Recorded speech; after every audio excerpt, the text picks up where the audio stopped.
कैसे उसको स्टडी करते हैं, क्योंकि जैसे स्कल्पटिंग वगैरह हो गई ट्रिनिटी के बाद, तुम लोग ट्रिनिटी के स्टूडेंट्स में स्कल्पटिंग है, तो आपको एनाटॉमी में अच्छे से इसलिए बोन स्ट्रक्चर वगैरह समझना इसलिए जरूरी है ताकि आप स्कल्पटिंग वाला जो पार्ट करो, स्कल्पटिंग करो, क्योंकि गेमिंग इंडस्ट्री में क्या होता है कि स्कल्पटिंग बहुत ज़्यादा मैटर करती है। स्कल्पटिंग आप कोई 3D मॉडल बना रहे हो तो उसका स्कल्पटिंग बहुत ज़्यादा मैटर करता है।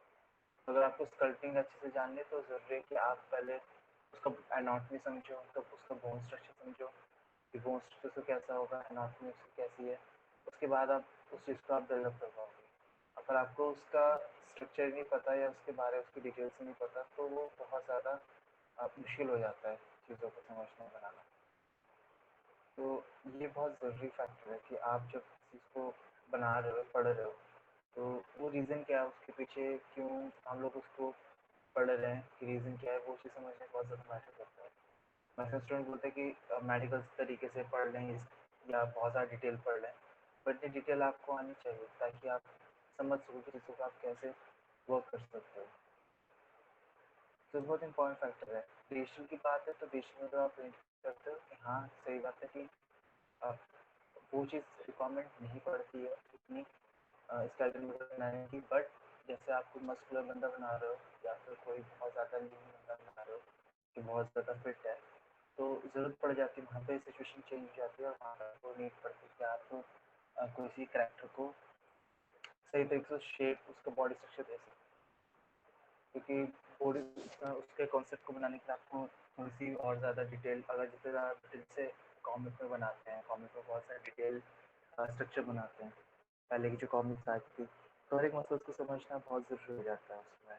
तो इम्पोर्टेंट फैक्टर है, इसलिए हम लोग को समझ सकते हैं कि आप कोई भी चीज़ें बनाते हो उसका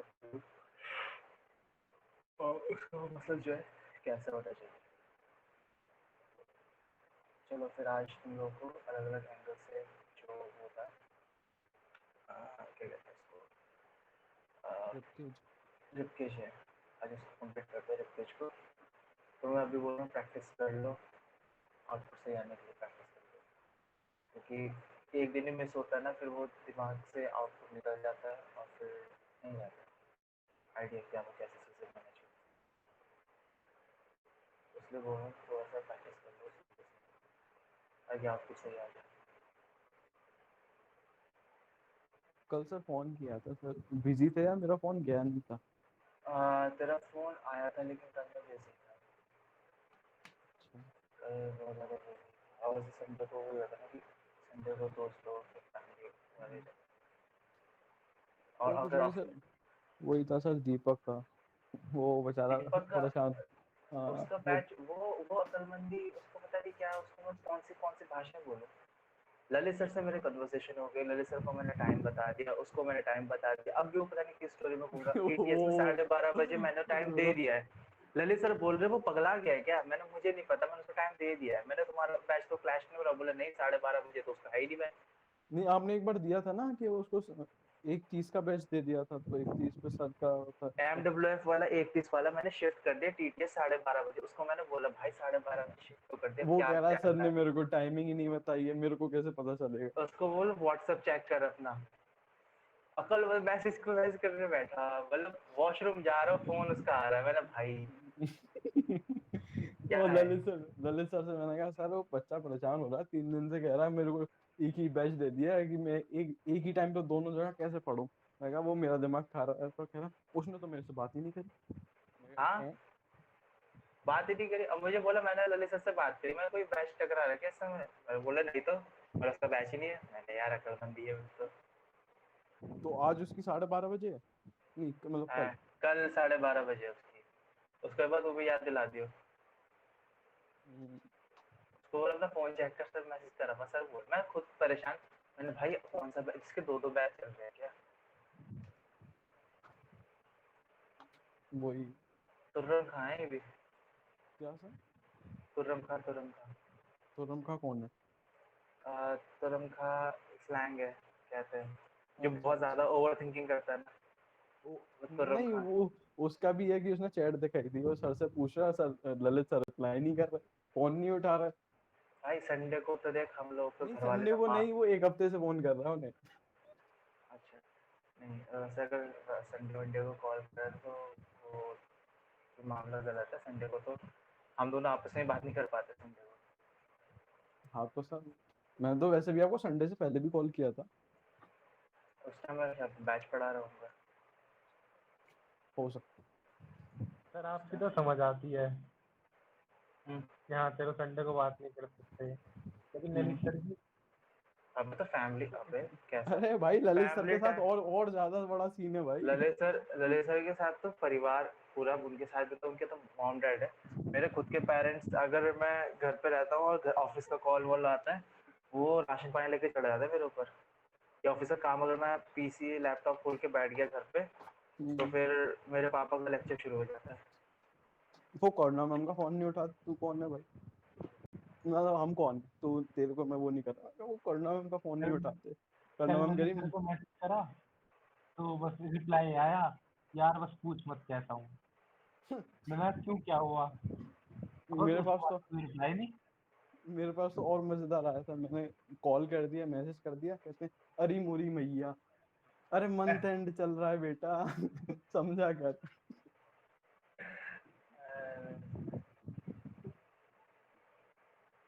छेड़ते सर रहता हूँ। मैंने कहा ऐसे ज्यादा मत उड़ाया करा करो, हंसते सर हुए। हाँ, सर फोटोशॉप में करा रही है करो। क्यों क्या हो गया? फोटोशॉप में क्या दिक्कत हो गई? सर जैसे आप फाइल वाइल भेजते हो ना, तो इसमें क्लियर नहीं हो पाती जूम करने पे। अगर फोटोशॉप को होता है ना तो वो सही लग दिखता है। इसमें ना इमेज ऑप्शन होता है, मैं तो तुम्हें डायरेक्टली इमेज भेजता हूँ।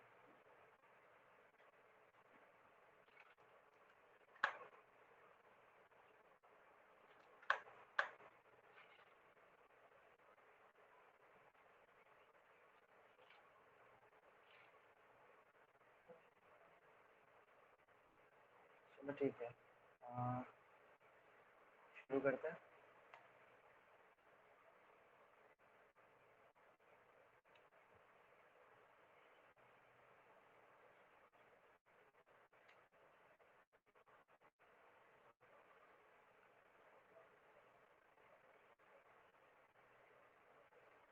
सर क्या करवाओगे? बैक उसका और 3/4 साइड, तो वो फास्टली सर चलते रिप हैं के लिए बस फटाफट। फ्रंट ही हुआ है।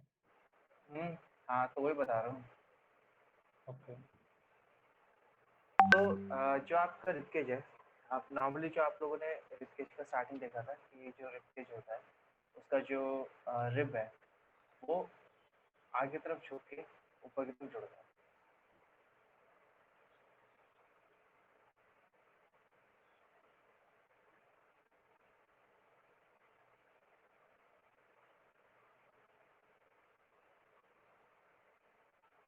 और ये जो रिपकेज है ये पीछे की तरफ ऊपर की साइड से ऐसा है, ठीक है।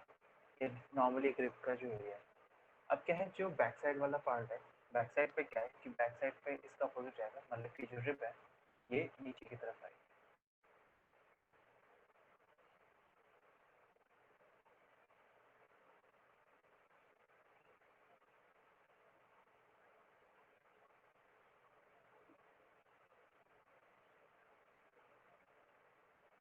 अब इसे टर्न दिखाएगी, ठीक है। रिब का डायरेक्शन जो है अब इधर से इधर मुड़ेगा। पहले रिब का डायरेक्शन था यहाँ से यहाँ पे, अब जो डायरेक्शन है वो थोड़ा सा उल्टा है। ये पुराना डायरेक्शन था कि आपने यहाँ से इधर की तरफ घुमाया, अब क्या है यहाँ से नीचे की तरफ घुमाना है, ऊपर से नीचे की तरफ लेके जाना है। ठीक है, तो मैं इसको type करता हूँ।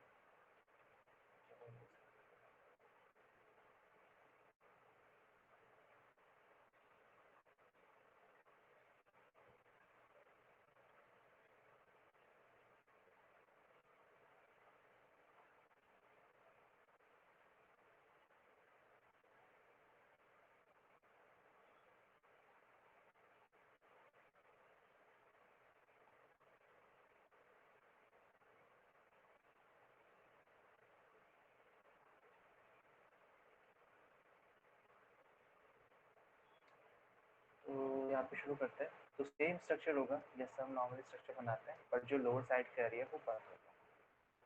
तो यहाँ पे क्या करता हूँ,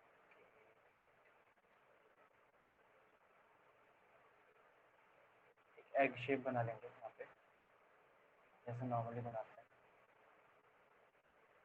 लास्ट टाइम ने क्या करा था, हमने यहाँ से इसको ऊपर की तरफ जोड़ा था। अब हम क्या करेंगे, ये जो एरिया यहाँ पे बंद हो रहा है, यहाँ पे इसको बंद करके इसका एरिया जो कर देंगे कम हो। ठीक है, पहला हमने यहाँ पे रखा था, अब हमने एरिया जो है नीचे की तरफ रखा, ताकि जो पिच वाला पार्ट है ठीक से दिख जाए, एरिया कम। और ये जो वाला पार्ट है यहाँ पे आपकी स्पाइन होगी, स्पाइन जुड़ेगी, और यहाँ पे आपका जो एरिया होगा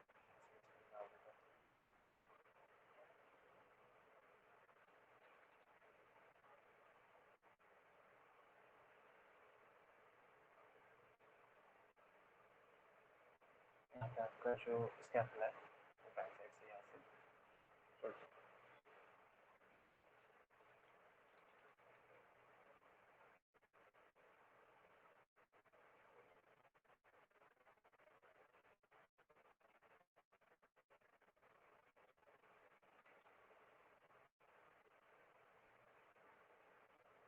बेसिक स्ट्रक्चर है। तो इसको बनाने के लिए पहले क्या है, जैसे हमने वहाँ पे जो सेंटर में हमने बोन निकाली थी, वैसे हम लोग यहाँ पे बैक के लिए क्या बोलते हैं, जो बैक का एरिया है वहाँ के लिए भी हम लोग एरिया निकाल लेंगे।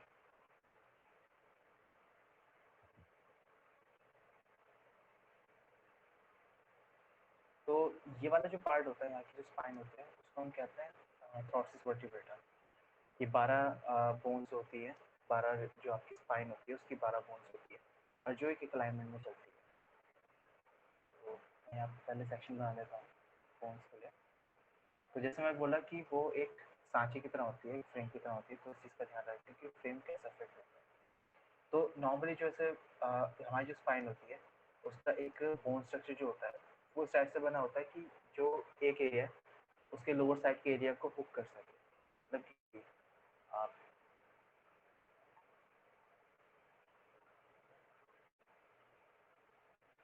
सिंपल स्ट्रक्चर बना रहा हूँ, कॉम्प्लेक्स नहीं, ताकि आप लोगों को इजी रहे।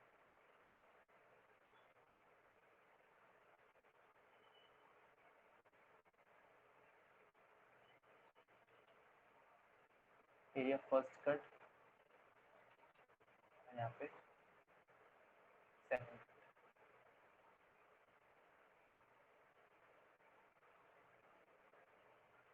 अब क्या, ये जो सांचा है ये यहाँ पे फिट होगा, और बाकी का ये जो एरिया है ये दोनों पॉइंट जो है वो यहाँ पे फिट होते हैं इस डायरेक्शन।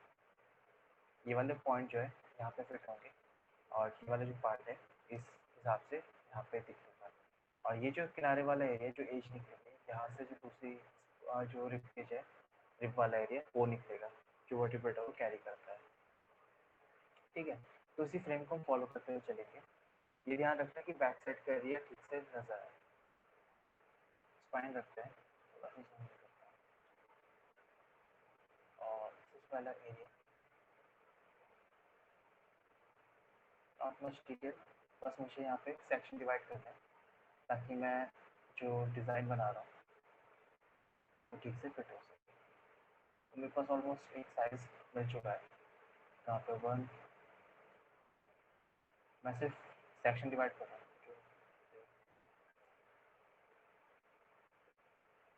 4, 5, 6, 7, 8, 9, 10।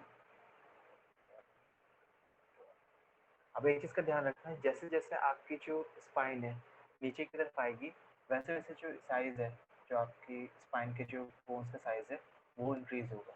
क्योंकि अगर आप ऊपर से देखोगे तो आपकी जो नेक है वो काफ़ी पतली है, बट सेम स्पाइन को फॉलो करते हुए नीचे की तरफ आओगे तो आपको चौड़ा एरिया काफ़ी मिलना दिखना शुरू हो जाता है। तो जो आपकी लोअर बैक होती है वो काफ़ी ज़्यादा स्ट्रॉन्ग होती है, जिसके वजह से हम सीधे खड़े रहता है, तो उसका साइज़ जो होता है उस हिसाब से बड़ा होता है।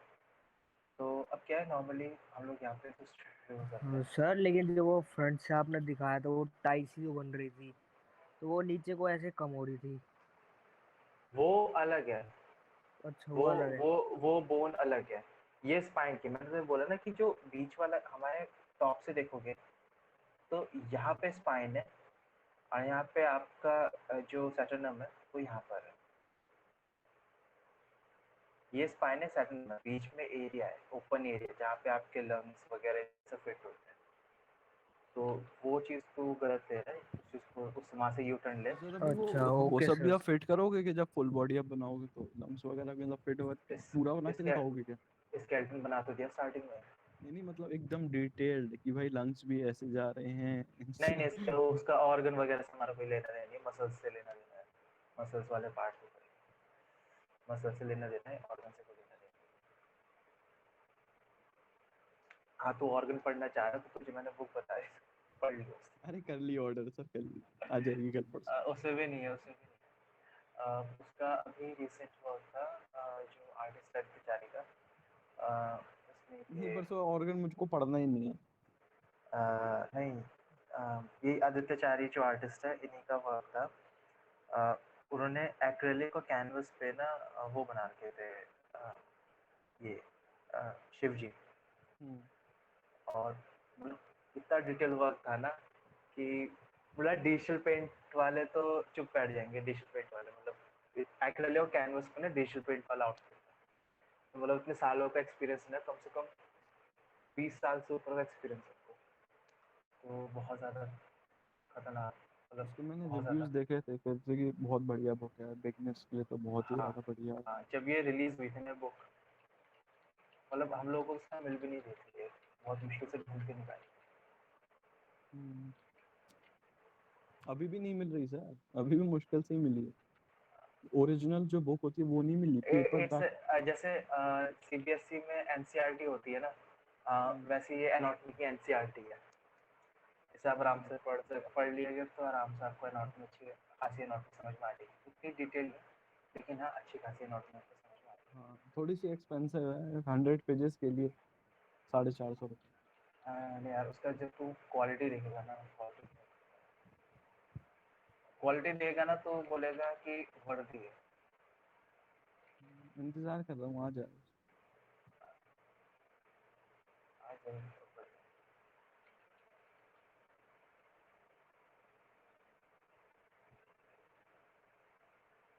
अब किसी मित्र को प्रिंट आउट करने के लिए मत दियो। कैसे? मैंने किसी मित्र को प्रिंट आउट करने मत देना क्यों?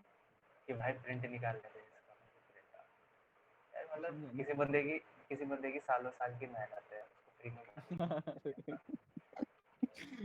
मतलब फर्स्ट कॉपी कह रहे हो, आपकी फर्स्ट कॉपी ना करवाओ। हाँ, ये बात मेरे फैकल्टी ने मुझे बोली थी, बोलते ऐसा मत करियो, क्योंकि मेरा फ्रेंड है ना पांडे, वो बोलता है कि यार खरीद ली तूने, अपना प्रिंट कर दियो, प्रिंट करवा के दे दियो। मैंने कहा मार खाएगा, प्रिंट भी मैं ही करवाऊँ? खुद नहीं करवा सकता? पेमेंट दे देगा तो प्रिंट करा के दे अरे तो दिया। सर आप मजदूर थे ना, ले जा वो खुद करवा ले। ना ना, मैंने भाग यहाँ से, फिर तो खुद ही खरीदी, मुझे ले लो। बट हाँ, उसके बाद हम लोग को वैल्यू समझ, पहले मजे में ले रहे थे, बट बाद में समझ में आई थी जब खुद आर्टिस्ट अच्छे से आर्टिस्ट हुए तब, कि नहीं यार, किसी के भी सालों साल का एक्सपीरियंस है, साल साल की मेहनत है, वो हम ऐसे नहीं करनी चाहिए। और भी बुक्स हैं सर इनकी, मैंने देखी थी आदित्य।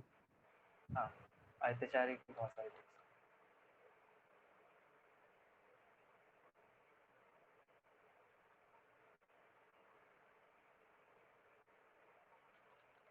उसमें पहली बार देखा था कि न्यूड मॉडलिंग कैसे होती है, कैसे उसका प्रोसेस होता है,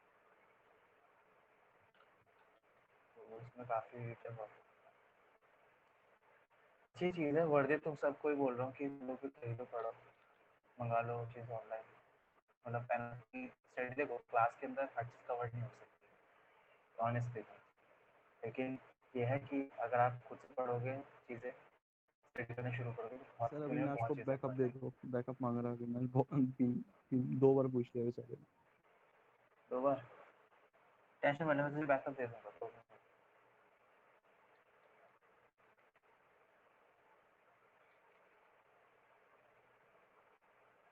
नहीं तो बैकअप वीडियो तो मेरे पास है ही। हाँ, इससे वीडियो ले लेना पूरी, और डाउट होगा तो मुझे पूछ ले।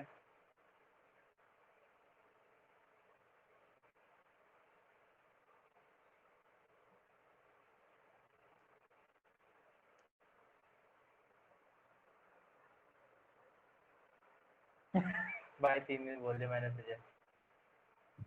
भाई मैसेज तो नहीं आया तेरा कोई मेरे पास। मैंने उस टाइम भी बोला था सर से, भाई मैं नहीं करूंगा किसी को मैसेज, मैसेज आना चाहिए मेरे पास। मैसेज करा था अविनाश। मेरे पास आकाश का मैसेज आया था, ऋषि का मैसेज आया था, मैंने सबको दिए चैट में देख। अविनाश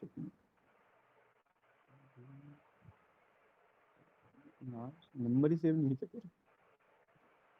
भाई तेरी जो क्या कहते हैं रिंग वाली थी ना, फ्रंट वाली जो लास्ट की वीडियो थी, उसमें यहाँ पे प्रॉब्लम आ ओए, रही थी तो तू देख हाँ लिया। वो यहाँ रिप्टेज पे वाले। यहाँ पे मैंने 2 एरिया निकाल दिया ताकि ये थॉट्स ऑफ वर्टिब्रेटा फिर मैं लैम्बार्ड वर्टिब्रेटा का स्टार्टिंग बेस दिखाया ताकि थोड़ा सा नेचुरल फील आए। ठीक है, तो अब क्या है कि ये जो एरिया है, अब ये एरिया मेरा बन गया है, तो अब इस एरिया के अकॉर्डिंग मैंने जो स्पाइन है, यहाँ पे मैं क्या करूँगा कि यहाँ पे एक सॉकेट होता है।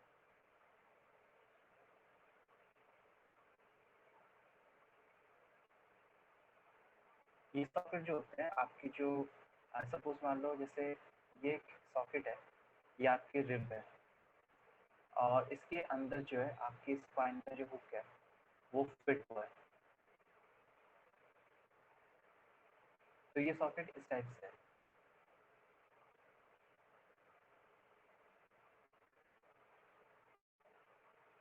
यहाँ पे मैं पहले जब भी बैक साइड से बनाऊँ तो पहले स्पाइन बना लो।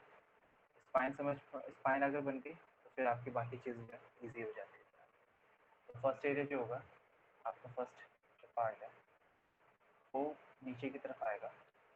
उसके लिए पहले यहाँ से एक हल्का सा पिकअप दो सॉकेट का एरिया और इसको नीचे की तरफ आप लेके चले जाओ।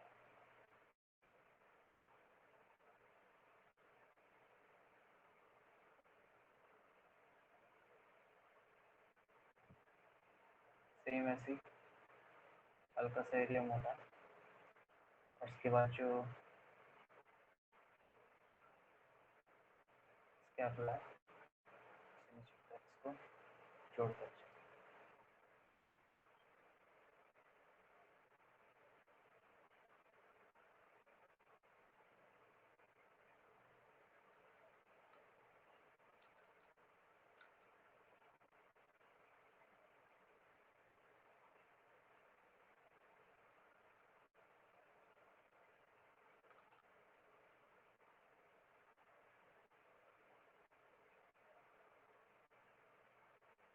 ये स्कैपुला के बीच छुप जाएगी जगह।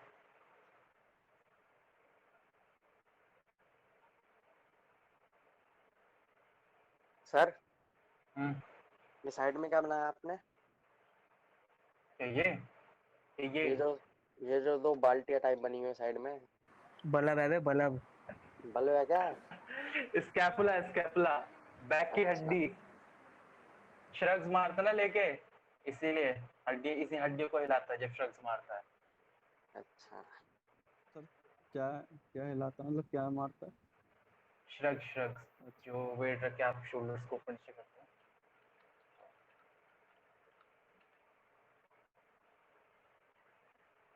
कोई बात नहीं, सबका टाइम ये काफी गोस्वामी दूर। भाई इतना डीप नहीं जाना।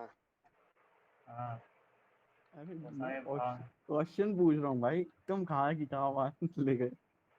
ये स्कैपुला डबल मीनिंग क्वेश्चंस होते हैं। प्रियांशु की क्लासेस नहीं होंगी ना स्केचिंग की? स्कैपुला काफी ज्यादा चौड़ा हो Yes, sir.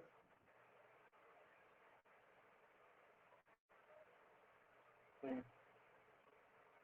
अरे सर, हाँ आवाज आ रही है। हाँ ये कह रहा हूँ प्रियांशु की बोल रही है ना स्केचिंग की क्लासेस देगी। आवाज मेरी कट कर आ रही है। मैं कह रहा हूँ प्रियांशु की क्लासेस नहीं होंगी ना स्केचिंग की अभी तक?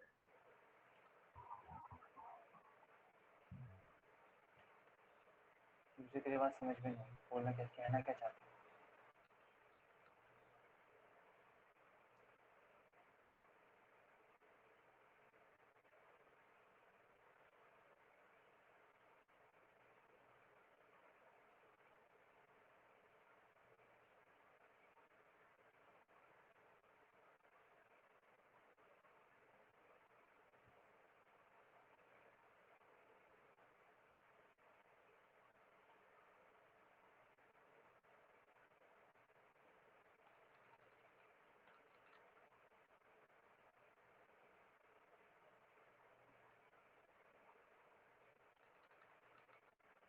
सब प्रियांशु सर की क्लास नहीं हुई ना अभी तक एक भी, वो कहना चाह रहा प्रियांशु। सर हाँ सर आपने स्टेपलर थोड़ा ज़्यादा लंबा नहीं कर दिया नीचे का?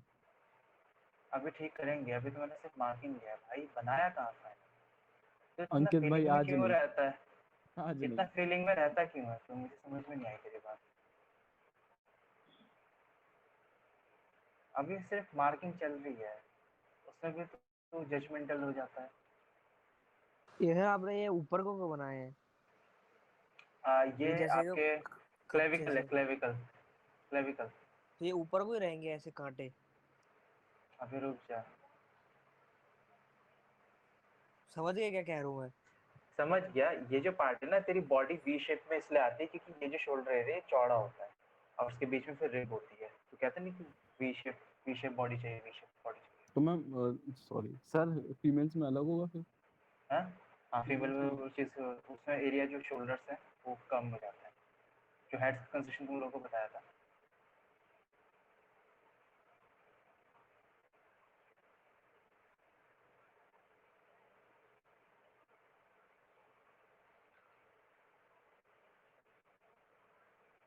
तो कितने होगा, 1 2 3 4 5 6 7 8 9 10 11 12।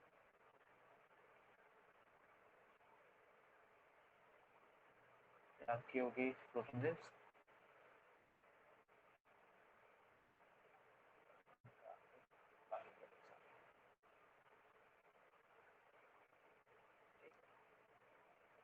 ये बात इसकी। तो यहाँ पे आपकी क्लेविकल आ गई। क्लेविकल के बाद आपका जो बैक साइड का एरिया है ये हो जाता है। और इसमें क्या होता है कि ये जो कॉर्नर है, ये कॉर्नर निकाल एक्रोनियम प्रोसेस, जहाँ पे आपका स्कैपुला जो होता है फिट, तो जो आपका स्कैपुला आता है थोड़ा सा नीचे गैप हो गया इस पे,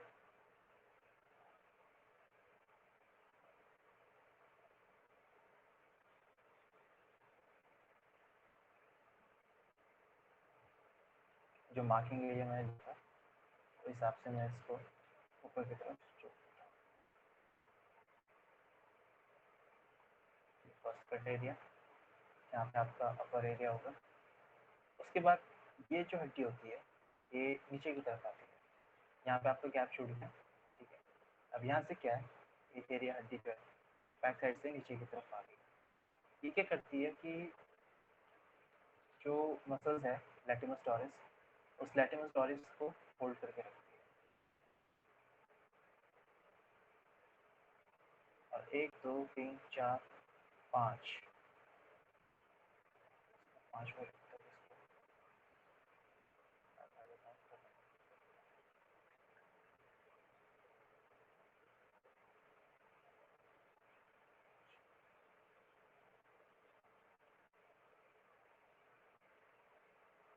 यहाँ पे मेरी रफ मार्किंग जो होगी पेज का एरिया में जुड़ गया। अब क्या है, ये जो पार्टीशन है यहाँ पे जो साइड वाले एरिया है, साइड वाले एरिया को ऊपर क्लियर करते हैं कि इधर आपका जो सॉकेट का वाला पॉइंट होता है, जहाँ पे मैंने सॉकेट का बताया था, ये सॉकेट वाला एरिया हो गया। और सॉकेट वाले एरिया पे क्या होता है कि आपकी जो मसल्स है, जो आपकी हड्डी है ह्यूमरस, वो क्या होती है, वो उस पॉइंट से जुड़ के निकलती है।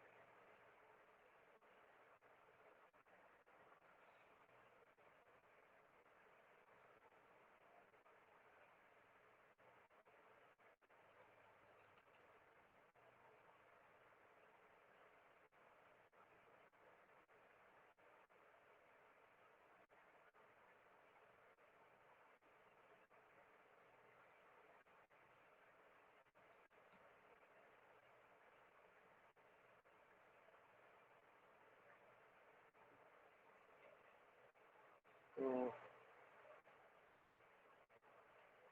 आपका स्पाइन हो गया, आपका एरिया हो गया, मेरे पास जो रफ स्केच है वो रेडी हो गया। अब इसको मैं करता हूँ फाइनल।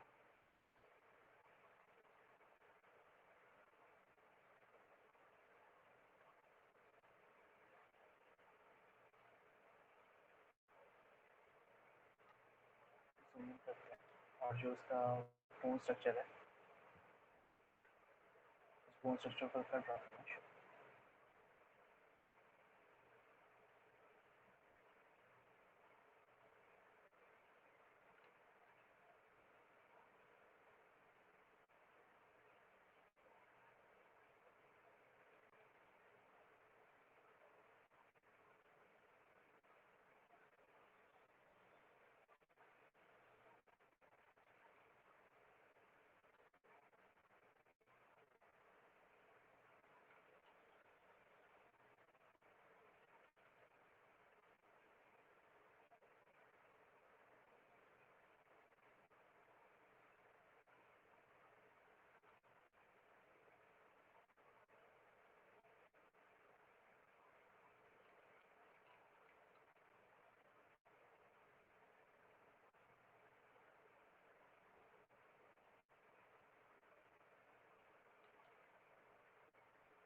ये ध्यान रखना कि जैसे जैसे आपका थॉस वर्टिब्रेटा लैम्बार्ड वर्टिब्रा के पास आ रहा है, तो उसका जो साइज है वो इंक्रीज होता चले जाएगा। इस बात का ध्यान रखना कि इंक्रीज हो रहा है यहाँ पे।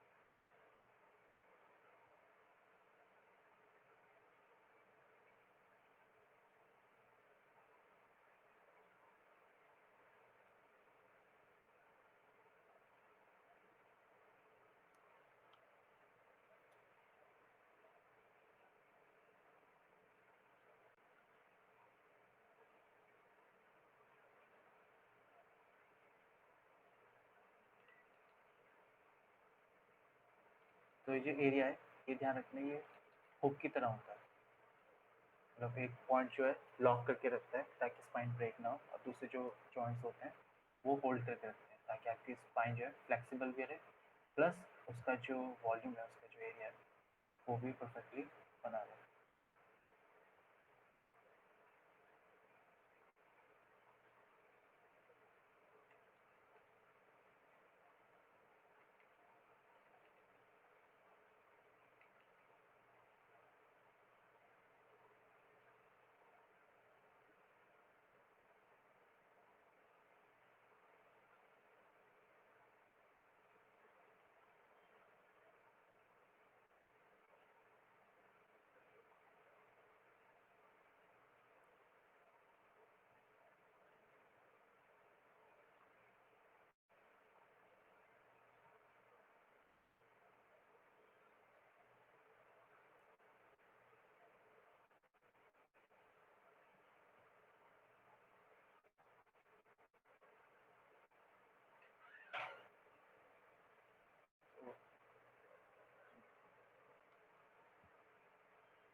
तो यहाँ पे क्या है, मैंने स्पाइन अपनी रेडी कर दी है। स्पाइन मेरे पास स्पाइन बन चुकी है। अब क्या है, इसी पार्ट को मुझे नीचे तक लेके चलना है ताकि जो एरिया है वो परफेक्टली